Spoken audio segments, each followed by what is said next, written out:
Cumprimento a todos os meus irmãos com a paz de Jesus. Seja bem-vindo ao estudo da lição número 11, Ruth e Esther. Antes de começar, vamos orar. Pai querido que estás nos céus, na tua presença estamos buscando a tua bênção e a direção e iluminação do Espírito Santo. Que o Senhor derrame a tua bênção sobre todos os meus irmãos, respondendo às preces, às intercessões, dando-nos a tua bênção, em nome de Jesus. Amém, Senhor. Ruth e Esther. Quando o rei viu a rainha Esther parada no pátio, ela alcançou favor diante dele e o rei estendeu-lhe o cetro de ouro que tinha na mão. Esther se aproximou e tocou na ponta do cetro. Esther 5, verso 2. Nesta semana, continuaremos a explorar histórias que prefiguram os eventos dos últimos dias. Ao usar acontecimentos e pessoas da vida real, Deus nos ajuda a ver as coisas da sua perspectiva e a entender como interpretar as profecias que se cumprirão e que foram dadas para fortalecer a nossa fé. Nossa atenção se volta para a história de duas mulheres cujas histórias tocaram o coração de inúmeras gerações, Ruth e Esther. A primeira era uma viúva sem recursos que encontrou sua esperança após conhecer o gentil Boaz, seu parente resgatador. O casamento deles se tornou uma das histórias de amor mais admiradas da Bíblia, pela maneira como reflete o amor de Cristo por nós. A segunda era uma jovem que vivia em terra estrangeira, tomou conhecimento de uma conspiração para destruir o seu povo e se viu empurrada para o palco principal do drama que se desenrolou para salvá-los. Sabemos que nas profecias, mulher é um símbolo poderoso da Igreja de Deus, o que nos diz muito sobre como ele considera o seu povo. Vamos examinar os relatos bíblicos dessas duas mulheres, Ruth e Esther, cujas circunstâncias da vida foram imortalizadas na palavra de Deus e tirar todas as lições que pudermos da experiência delas. Que Deus guie, que Deus oriente pelo Espírito Santo a mim e a você no estudo dessas duas mulheres que representam a Igreja de Deus. Aleluia! Na parte de domingo, fome na casa do pão. Os críticos da fé cristã frequentemente apontam para a realidade difícil de viver neste mundo como evidência de que Deus não existe. Essa é a primeira evidência que os críticos apontam, de que Deus não existe. Mas isto não é verdade. Deus existe. Eu tenho plena certeza e tenho minha experiência pessoal com o meu Deus, o Deus de Israel, o Santo de Israel. Outra evidência que os críticos citam é: ele não tem poder para intervir quando coisas ruins acontecem, mas Deus tem poder e Deus age quando ele quer. Número 3, ele não se importa com o nosso sofrimento. Outra mentira de Satanás. Deus se preocupa, Deus ouve, Deus cuida e Deus vê. Muitas das histórias da Bíblia, no entanto, apresentam evidências de que nenhuma dessas suposições está correta. Deus permite que a raça humana colha as consequências da rebelião, mas, sem violar o nosso livre-arbítrio, Deus está presente sempre, trabalhando na história, guiando-nos em direção à resolução final dos problemas do pecado e do sofrimento. A história de Ruth é um exemplo dessa verdade. Vamos abrir a Bíblia em Ruth capítulo 1. Ruth capítulo 1, vamos ler os versos 1 até o verso 5. Quais dificuldades Noemi e Ruth enfrentaram e o que as causaram? Como isso reflete a situação que toda a raça humana enfrenta? Sucedeu que nos dias em que os juízes julgavam, houve uma fome na terra, pelo que um homem de Belém de Judá saiu a peregrinar nos campos de Moabe, ele, a sua mulher e seus 2 filhos. E era o nome desse homem Elimeleque, e o nome da sua mulher Noemi, e os nomes de seus 2 filhos Malom e Quilion, efrateus de Belém de Judá. E vieram aos campos de Moabe e ficaram ali. E morreu Elimeleque, marido de Noemi, e ficou ela com seus 2 filhos, os quais tomaram para si mulheres moabitas, e era o nome de uma órfã e o nome da outra Ruth, e ficaram ali quase 10 anos. E morreram também ambos, Malom e Quilion, ficando assim esta mulher desamparada dos seus 2 filhos e de seu marido. Aqui você tem a história de Noemi, uma história que podemos chamar de tragédia. Perdeu o marido e depois perdeu seus 2 filhos. O início dessa história é bastante irônico. Houve uma fome que afetou Belém, porém a palavra Belém significa casa do pão. Houve fome na casa do pão. Podemos nos lembrar da abundância que existia no Jardim do Éden, onde Deus disse para Adão e Eva: de toda árvore do jardim você pode comer livremente. Gênesis 2:16. A raça humana começou sua existência com muita fartura, muita abundância, sob os cuidados de um Criador muito generoso. Mas depois que Adão e Eva se tornaram escravos do pecado, Deus disse então para Adão: no suor do seu rosto você comerá o seu pão até que volte à terra. Gênesis 3:19. Assim como Noemi, perdemos a esperança que Deus planejou originalmente para nós. E nossa vida se tornou fonte de sofrimento.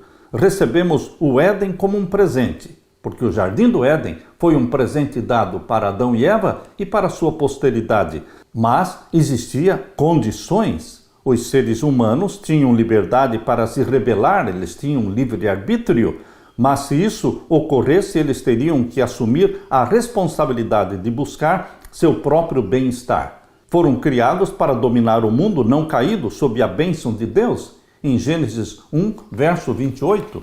E Deus os abençoou e Deus lhes disse: frutificai, multiplicai-vos, enchei a terra, sujeitai-a, dominai sobre os peixes do mar, sobre as aves dos céus e sobre todo animal que se move sobre a terra. Deus deu domínio para Adão e Eva. Eles eram os seus representantes aqui na terra. A terra ainda produz com fartura, o que é um poderoso testemunho do amor de Deus. Porém, tragicamente, entre a ganância humana e os danos do pecado, o mundo parece nos dominar mais do que nós o dominamos. Um dia, no entanto, isso acabará. O sofrimento, a desgraça, a falta de pão, a redução dos alimentos, tudo isso vai acabar. É a esperança que Deus nos dá em sua palavra. Com cerca de 6.000 anos de pecado, porque foram 4.000 anos de Adão e Eva, quando eles pecaram, até Jesus Cristo. E depois de Jesus Cristo, estamos em 2025. Então, cerca de 6.000 anos de pecado. A terra ainda revela o amor e o poder de Deus. Mas, queridos, em breve virá o 7º milênio. O 7º sempre pertence a Deus. O 7º dia pertence a Deus. O 7º ano ninguém plantava, porque a terra deveria repousar. E o 7º milênio pertence a Deus. Será o descanso do planeta. Deus recolherá para o céu a sua igreja. Viveremos no céu com Cristo o 7º milênio. E Satanás ficará preso aqui no 7º milênio de Apocalipse 20. Meu querido irmão, 6.000 anos de pecado já se passaram, ou estão se cumprindo. Estamos à mercê do 7º milênio. Em breve Jesus Cristo voltará. Não sabemos exatamente o dia, a hora, o ano, mas estamos vivendo às portas da segunda vinda de Jesus Cristo, quando vamos ser arrebatados para o céu. Vamos voltar à felicidade, à abundância que Deus planejou no Jardim do Éden. Vamos ver o Jardim do Éden novamente, que está no céu, porque ele foi recolhido para o céu antes do dilúvio. Nós vamos participar novamente da árvore da vida que está no meio da Nova Jerusalém, diante do trono de Deus, onde tem um rio de águas cristalinas que procede do trono de Deus, exatamente como diz Apocalipse 22, verso 1 e verso 2. E ali está a árvore da vida, de um lado e outro lado do rio. Vamos poder comer do fruto da árvore da vida. Nunca mais fome, nunca mais dores, nunca mais sofrimento. A Deus toda a glória. Aleluia. Na parte de segunda-feira, Ruth e Boaz. Noemi pediu que o seu nome fosse mudado para Mara, que significa amarga ou amargura, por causa da amargura da sua vida, Rute capítulo 1 e o verso 20. Porém ela lhes dizia, não me chamem Noemi, chamem-me Mara, porque grande amargura me tem dado o Todo-Poderoso. Meu querido irmão, você já sentiu na pele o sofrimento e a amargura desta vida, porque existem doenças, existem mortes, existem separações, lares desfeitos. Queridos, todos nós sofremos, mas assim como Deus cuidou de Noemi, assim como Deus cuidou de Rute, Deus também tem olhos voltados para você. Você é a menina dos olhos de Deus. Nosso relacionamento com o Criador foi danificado pelo pecado, levando-nos à pobreza espiritual. Nossas perspectivas são sombrias e passamos a vida colhendo as espigas que sobram. Assim como diz em Rute 2, verso 16. Aqui diz, deixai cair alguns punhados e deixai-os ficar, para que os colha e não a repreendais. Assim como ela estava colhendo aquilo que caía no chão, Deus não desamparou Noemi e Rute. Deus também não desampara você, meu querido irmão. Mas comparando com a abundância e fartura que Deus sonhou para você e para mim, lá desde o Jardim do Éden, nós poderíamos dizer que hoje estamos vivendo dos restos de alegria que podem ser encontrados em um mundo destruído pelo pecado. Mas tudo muda quando fazemos uma descoberta surpreendente. Deus não se esqueceu de você. Aqui lemos em Rute capítulo 2 e o verso 5 a 20. Depois disse Boaz ao seu moço, que estava posto sobre os segadores, os colhedores, de quem é esta moça? E respondeu o moço que estava posto sobre os segadores, e disse, esta é a moça moabita que voltou com Noemi dos campos de Moabe.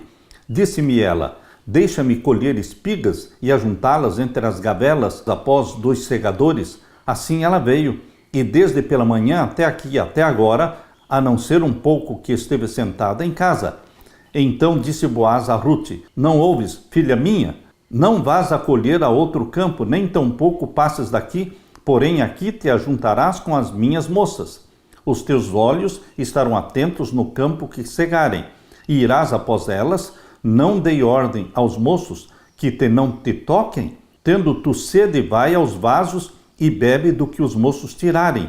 Então ela caiu sobre o seu rosto e se inclinou à terra e disse-lhe, porque achei graça em teus olhos, para que faças caso de mim, sendo eu uma estrangeira? E respondeu-lhe Boaz, e disse-lhe, bem se me contou quando fizeste a tua sogra, depois da morte do teu marido, e deixaste ao teu pai e a tua mãe, e a terra onde nasceste, e vieste para um povo que dantes não conheceste. O Senhor galardoe o teu feito, e seja cumprido o teu galardão do Senhor, Deus de Israel, sob cujas asas te vieste abrigar. E disse ela, ache eu graça em teus olhos, Senhor meu, pois me consolaste e falaste ao coração da tua serva, não sendo eu nem ainda como uma das tuas criadas.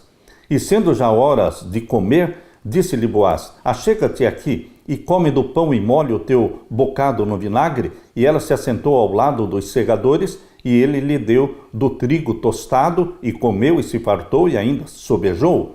E levantando-se ela a colher, Boaz deu ordem aos seus moços, dizendo, até entre as gavelas deixai a colher, e não lhe embaraceis. E deixai cair alguns punhados, e deixai-os ficar para que os colha, e não a repreendais. E esteve ela apanhando naquele campo até a tarde, e debulhou o que apanhou, e foi quase uma efa de cevada. E tomou e veio à cidade, e viu sua sogra o que tinha apanhado, também tirou, deu-lhe o que lhe sobejara, depois de fartar-se. Então disse-lhe sua sogra, onde colheste hoje e onde trabalhaste? Bendito seja aquele que te reconheceu. E relatou a sua sogra com quem tinha trabalhado, e disse, o nome do homem com quem hoje trabalhei é Boaz. Então Noemi disse à sua nora, bendito seja o Senhor, que ainda não tem deixado a sua beneficência, nem para com os vivos, nem para com os mortos. Disse-lhe mais Noemi, este homem é nosso parente chegado e um dentre os nossos remidores. Noemi não poderia tomar posse da terra do seu marido Elimeleque, que tinha morrido, e obter assistência da família de seu marido. Ela espera que Rute possa se casar com um parente próximo do seu falecido marido e ter um filho em nome de Elimeleque. Deus fez provisão em Israel para que indivíduos reivindicassem sua herança na terra prometida. Era necessário um parente próximo para redimir a herança de Elimeleque. Boaz não era apenas um fazendeiro gentio, ele era um parente de Elimeleque que poderia redimir a terra. Se alguém do seu povo empobrecer, disse Deus, e vender alguma parte das suas propriedades, então virá o seu resgatador, seu parente, e resgatará o que esse seu irmão vendeu. Isso está em Levítico 25, 25. Quando alguém tinha que vender sua propriedade por pobreza, por necessidade financeira, essa terra poderia ser resgatada por um parente próximo. A descoberta de que Boaz não era apenas bondoso, mas também era parente de Noemi, parente de Elimeleque, foi a melhor notícia. A pobreza daquelas mulheres não precisava durar para sempre.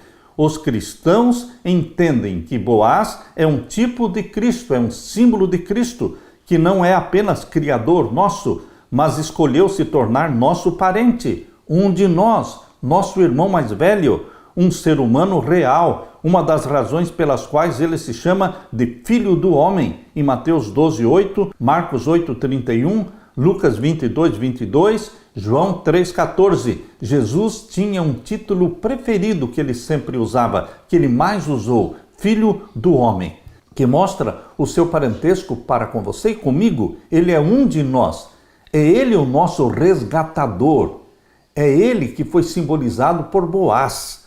Muitos pensam em Deus como alguém severo, que nos deixará entrar no céu se cumprirmos exigências morais, mas fará isso de má vontade porque escapamos por pouco, com base em um detalhe técnico. Porém, queridos, a imagem de Cristo, que está presente na vida de Boaz, muda esse conceito, porque Deus é gentil, Deus é bondoso, assim como Boaz foi gentil e bondoso para com Ruth.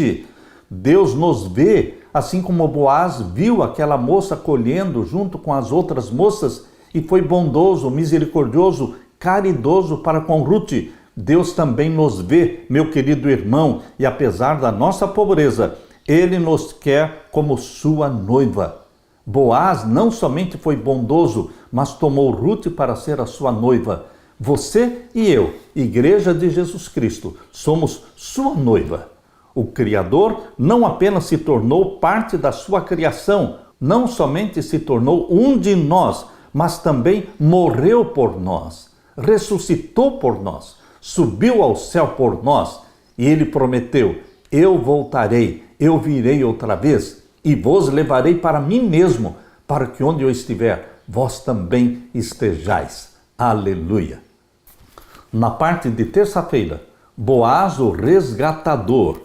Boaz se apaixonou por Ruth e desejava se casar com ela. Mas havia uma barreira. Um parente mais próximo que também tinha direito à mulher e às terras. Sendo Boaz um tipo de Cristo, um símbolo de Jesus Cristo, essa situação revela uma questão em jogo no conflito.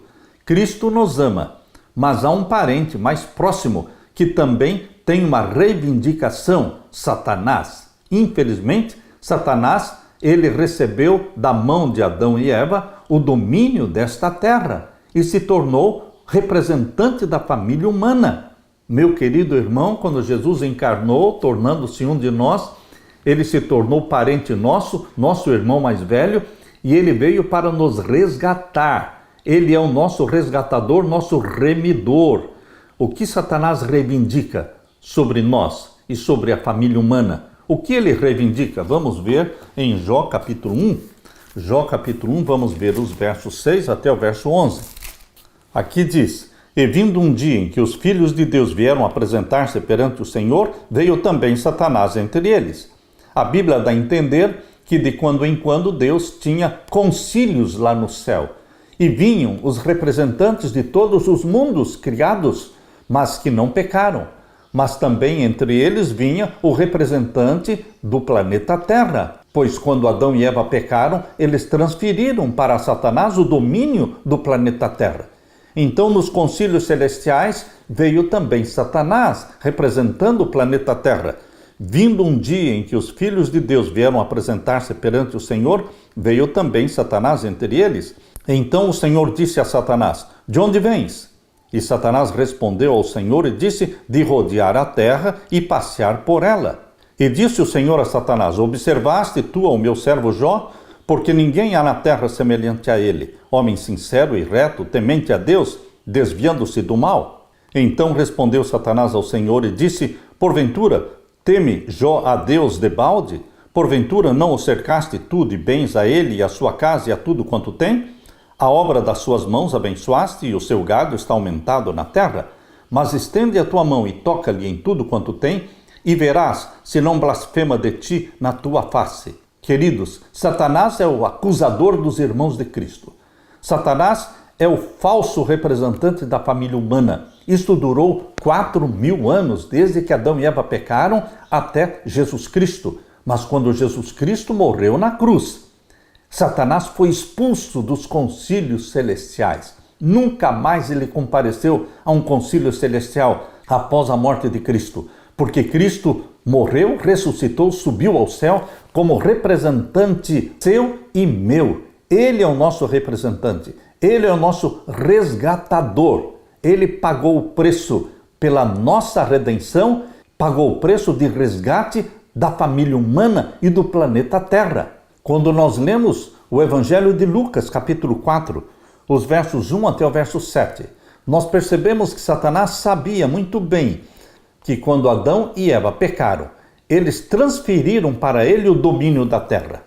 Por isso ele falou claramente isso aqui em Lucas capítulo 4, verso 1 a 7. E Jesus, cheio do Espírito Santo, voltou do Jordão e foi levado pelo Espírito ao deserto. E 40 dias foi tentado pelo diabo, e naqueles dias não comeu coisa alguma, e terminados eles, teve fome. E disse-lhe o diabo: se tu és o Filho de Deus, dize a esta pedra que se transforma em pão. E Jesus lhe respondeu, dizendo: escrito está de que nem só de pão viverá o homem, mas de toda a palavra de Deus. E o diabo, levando-o a um alto monte, mostrou-lhe, num momento de tempo, todos os reinos do mundo. Percebam que Satanás tinha consciência de que ele tinha o domínio dos reinos deste mundo. Tanto é que ele levou Jesus Cristo a um alto monte e, num momento, mostrou para Cristo todos os reinos do mundo. E o que mais? Verso 6, Lucas 4, 6. E disse-lhe o diabo: dar-te-ei a ti todo este poder e a sua glória, porque a mim me foi entregue e dou-o a quem quero. A mim me foi entregue. Quem deu a Satanás o domínio do mundo? Adão. Adão era o representante de Deus na terra. Quando ele pecou, ele se tornou escravo de Satanás e Satanás assumiu este poderio na terra. Mas, queridos, ele é o falso representante da família humana.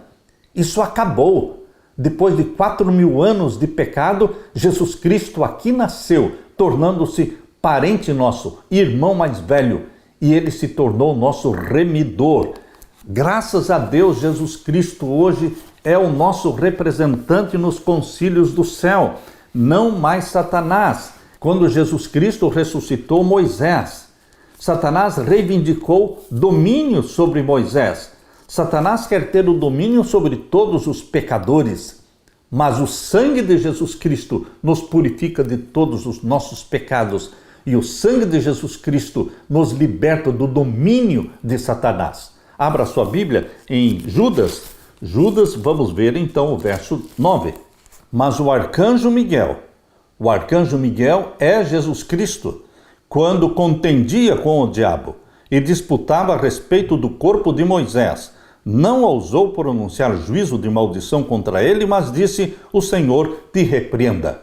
Jesus Cristo ressuscitou Moisés, embora Satanás estivesse reivindicando autoridade, domínio sobre Moisés, porque Moisés, como todos nós, era um pecador. Mas, queridos, Jesus Cristo fez a primeira ressurreição relatada na Bíblia.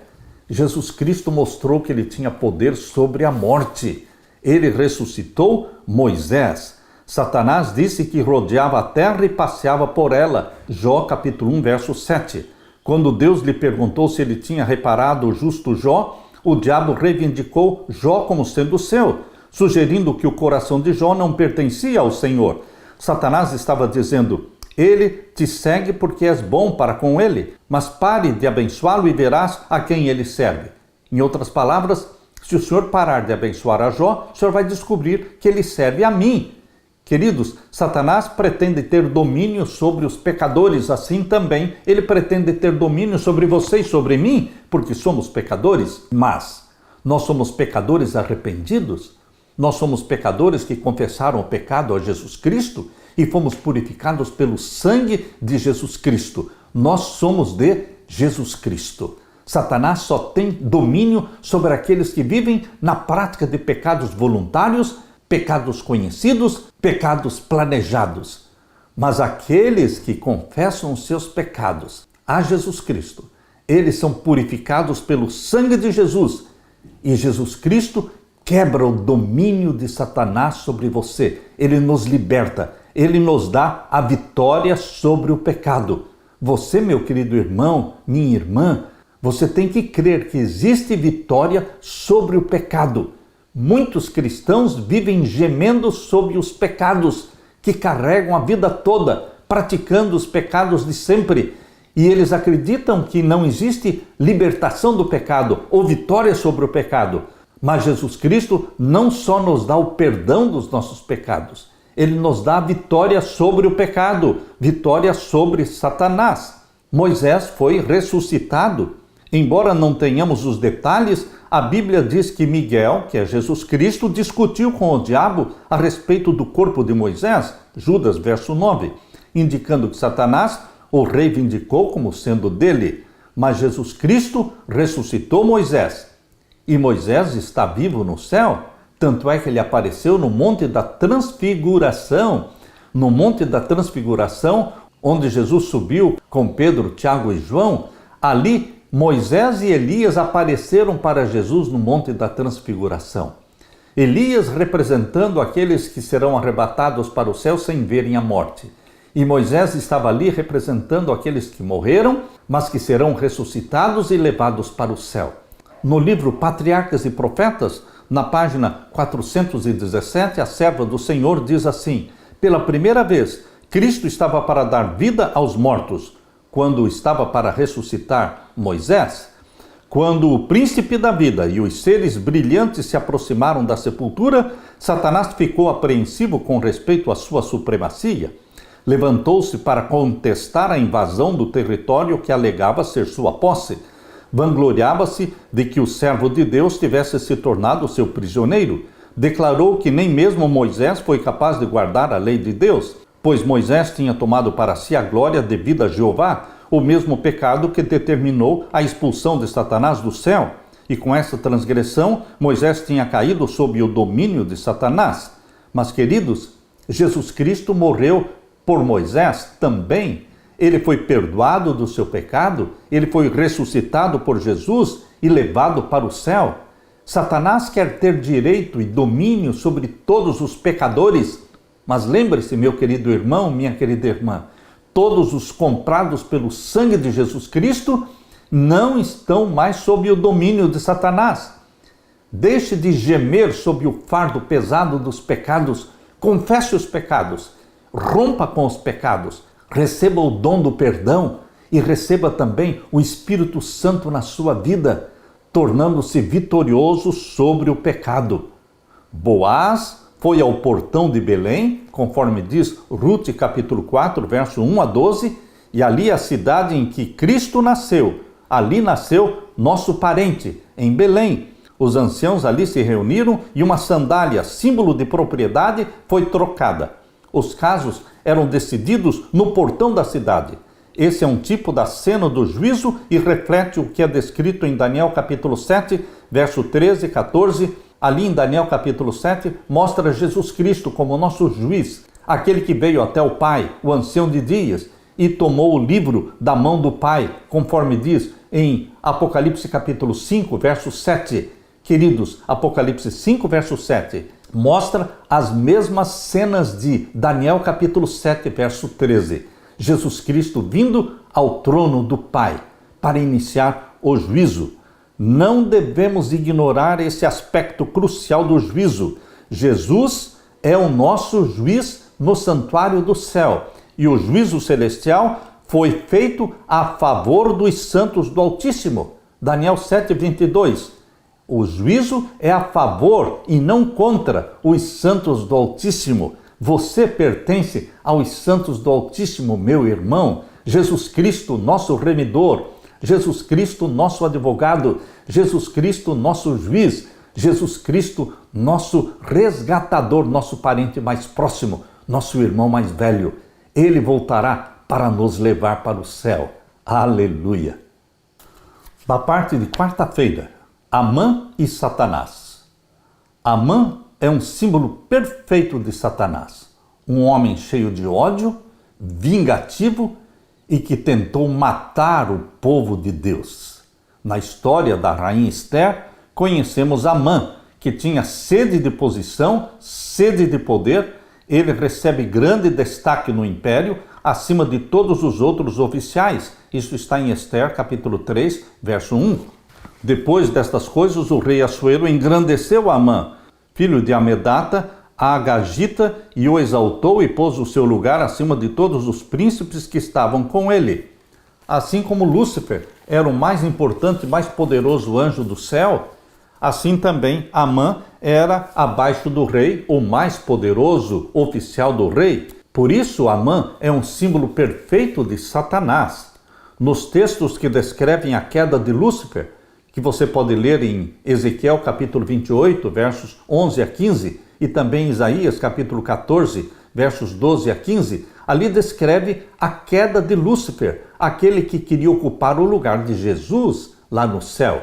Porque ali em Isaías capítulo 14, verso 12 a 15, é o próprio Deus Filho, Jesus Cristo, que conversa com Lúcifer, dizendo: como caíste do céu, estrela da manhã. Satanás queria ser a estrela da manhã. Mas Jesus Cristo diz em Apocalipse 22, verso 16, eu sou a verdadeira estrela da manhã. Mas Satanás queria ocupar o lugar de Jesus. Ele era anjo, mas queria ser Deus, queria ser adorado. Isso está em Isaías capítulo 14, verso 12 a 15. Por isso ele foi expulso do céu.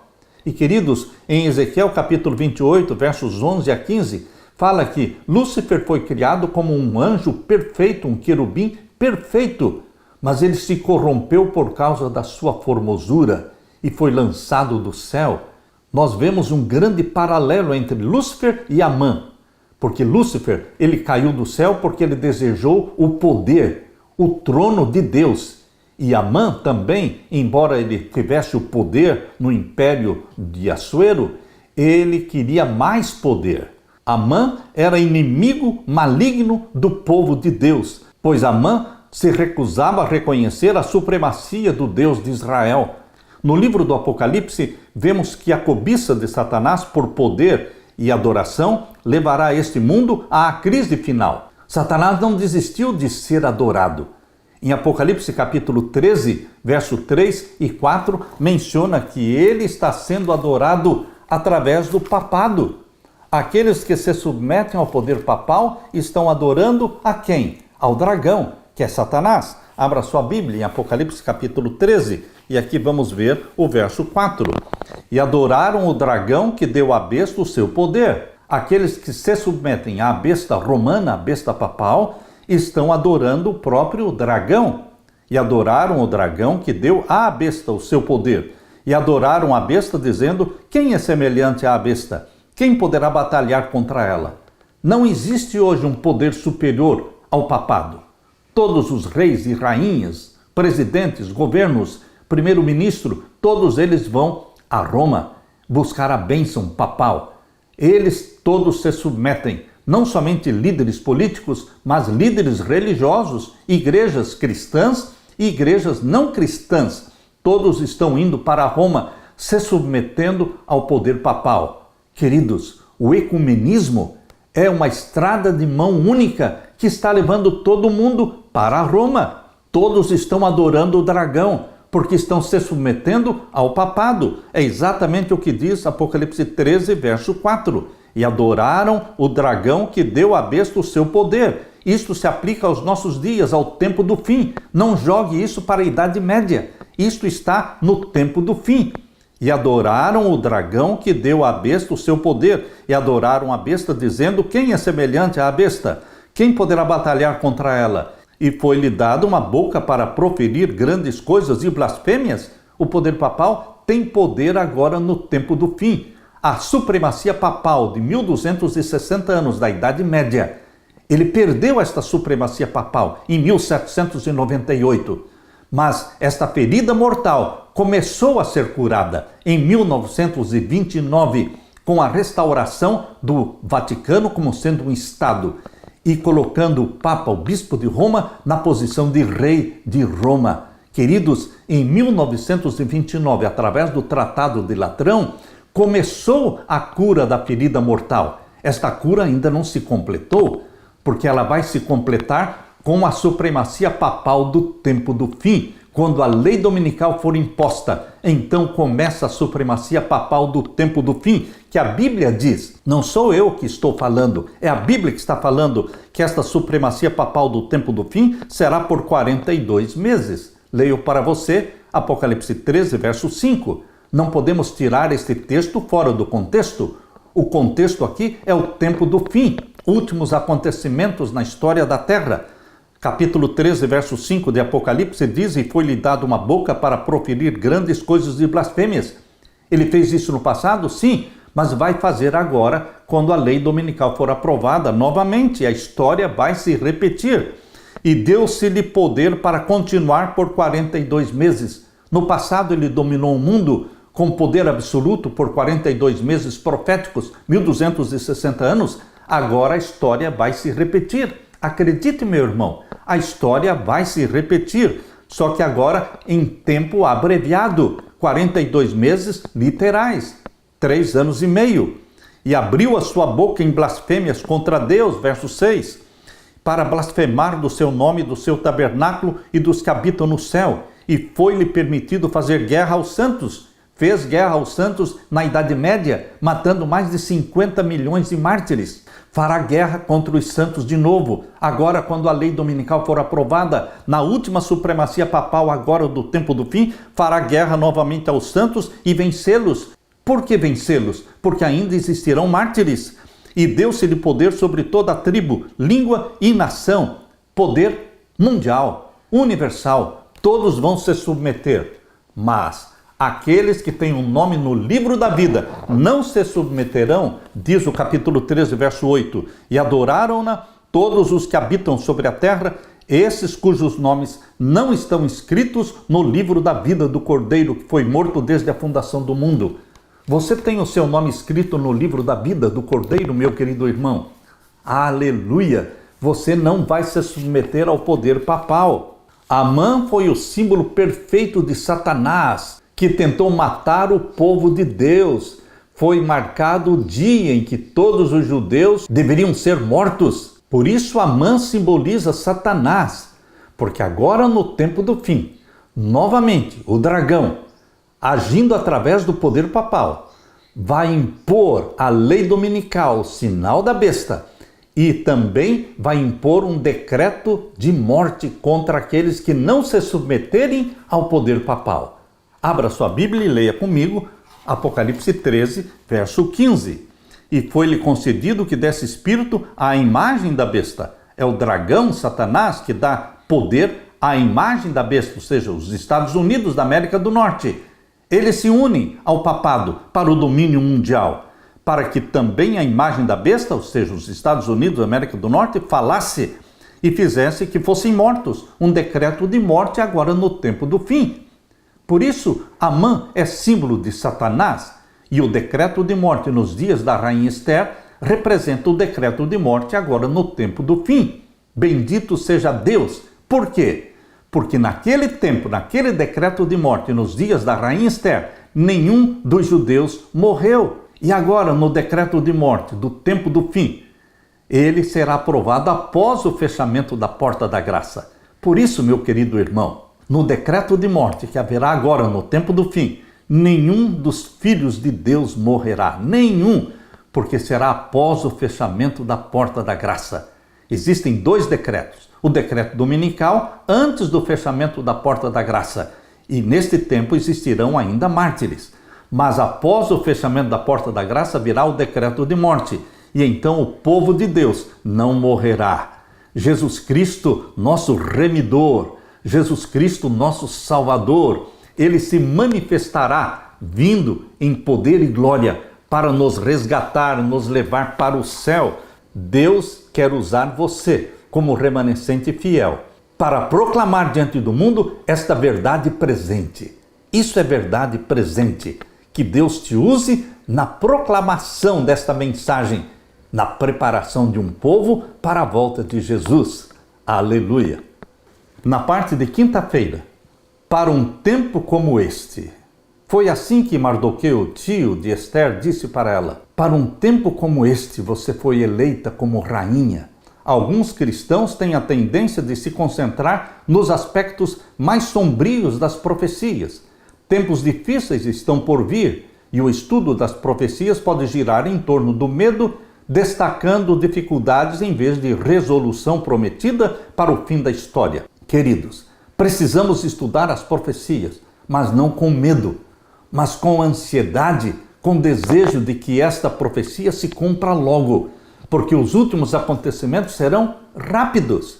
Tudo tem que acontecer em tempo abreviado. Jesus Cristo poupa o seu povo abreviando o tempo e fazendo com que tudo aconteça de forma rápida. Embora Deus não nos iluda quanto ao futuro e não esconda os eventos que ocorrerão até o fim, é importante buscar uma compreensão mais abrangente. Temos um padrão nas profecias. Deus revela a verdade sobre a desordem criada pela rebelião, mas ele sempre destaca a esperança. Esse é o padrão de Deus. Ele mostra o caos sendo causado na angústia qual nunca houve, após a lei dominical ser aprovada mundialmente, mas Deus não deixa os seus olhos focados no caos. Ele concentra os seus olhos, sua atenção, meu irmão, na esperança da volta de Jesus, na proteção dos anjos que vão nos circundar e nos proteger. Os anjos vão se tornar escudos de luz ao redor do povo de Deus. Portanto, os nossos olhos não precisam ficar voltados somente para o caos, mas existe uma luz de esperança. Alguns olham para a crise e o tempo de angústia de Jacó, cheios de medo e de apreensão, mas esse será o tempo de maior manifestação de Deus a nosso favor, porque os anjos se tornam escudos de luz e nos protegem. E na angústia de Jacó, que será após o fechamento da porta da graça, nenhum dos filhos de Deus morrerá, nenhum morrerá. Todos serão protegidos e amparados. Os momentos finais não serão fáceis, mas serão de manifestação dos anjos nos protegendo. Assim como é certa a previsão de tempos difíceis, também é certa a libertação que Jesus Cristo nos dará. Em Apocalipse capítulo 12, o diabo persegue a noiva de Cristo, cheio de ira, mas Deus intervém e salva a sua igreja. A história de Esther também apresenta uma bela rainha, desempenhando um papel central no drama, e Deus usa Esther para salvar o seu povo. Abra sua Bíblia em Esther capítulo 4, verso 13.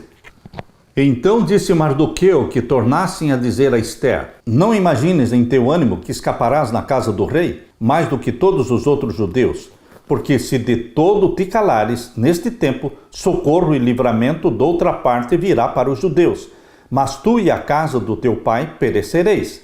E quem sabe, se para tal tempo como este chegaste a este reino? Veja o conselho que Mardoqueu deu para Esther. E quem sabe, se para tal tempo como este chegaste a este reino? Queridos, para este tal tempo que estamos vivendo hoje, Deus nos escolheu para sermos representantes dele na terra.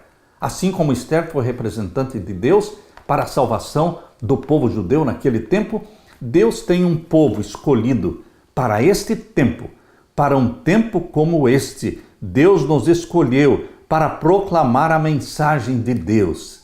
E Deus derrama o Espírito Santo sobre nós. Nós não estamos sozinhos. Nós somos batizados pela chuva temporã e serôdia do Espírito Santo. E com o rosto brilhando de santa consagração, correremos por todas as partes do mundo, pregando as 3 mensagens angélicas, pedindo ao povo de Deus que está em Babilônia: sai dela, povo meu. Meu querido irmão, para um tempo como este, Deus nos deu a mensagem. Para um tempo como este, Deus nos chamou. Quando o mundo todo estará se dobrando e adorando o poder papal, Deus tem aqueles que guardam os mandamentos de Deus e têm a fé de Jesus. Apocalipse 14, 12. Deus nos usa para sermos seus porta-vozes, assim como Esther descobriu que não estava sozinha, porque tinha uma multidão orando e jejuando por ela. Assim também você vai descobrir que você não está sozinho, meu querido irmão. Existem anjos ao seu redor. Existe o Espírito Santo sendo derramado sobre você em forma de chuva serôdia.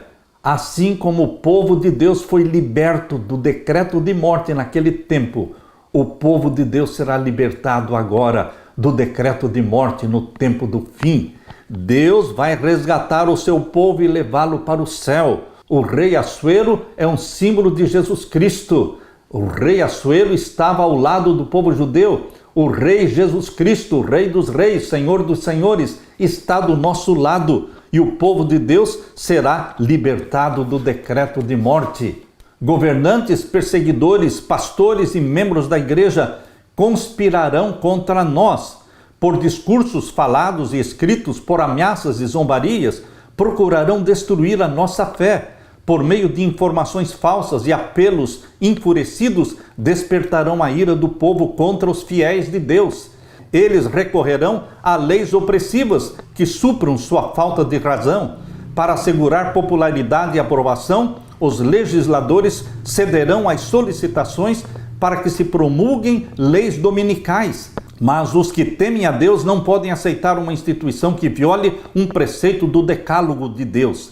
Nesse campo será travado o último grande conflito na controvérsia entre a verdade e o erro. Hoje, como nos dias da rainha Esther e Mardoqueu, o Senhor vindicará sua verdade e o seu povo. Jesus Cristo se manifestará para libertar o seu povo hoje.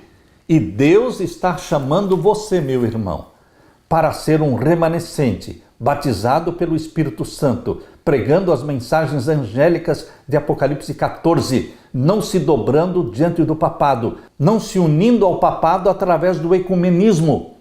Mesmo que pessoas chamem você para o ecumenismo, você diga não. Qualquer aproximação do papado é um retrocesso. E Deus não quer que retrocedamos. Deus quer que avancemos pela fé, olhando para o alto, de onde virá o nosso socorro. Vamos proclamar a mensagem que Deus nos deu. Vamos cumprir com a missão que Deus nos deu. Deus derrame o Espírito Santo sobre você, meu querido irmão. Bendito seja Deus pelo privilégio. Para um tempo como este, você foi chamado, você foi salvo. Deus lhe deu conhecimento das profecias. Para um tempo como este, Deus está derramando o Espírito Santo sobre você. Aleluia! Deixe-me orar com você. Pai querido que estás nos céus, para um tempo como este, o Senhor nos chamou. O Senhor nos deu o conhecimento da Tua palavra, o conhecimento da Tua profecia. O Senhor nos deu as 3 mensagens angélicas para serem proclamadas para um tempo como este. Derrama sobre mim e os meus irmãos o Espírito Santo. Usa-nos, pois é em nome de Jesus que pedimos. Amém, Senhor. Amém. Deixo com você, meu querido irmão e irmã, a paz de Jesus. Amém.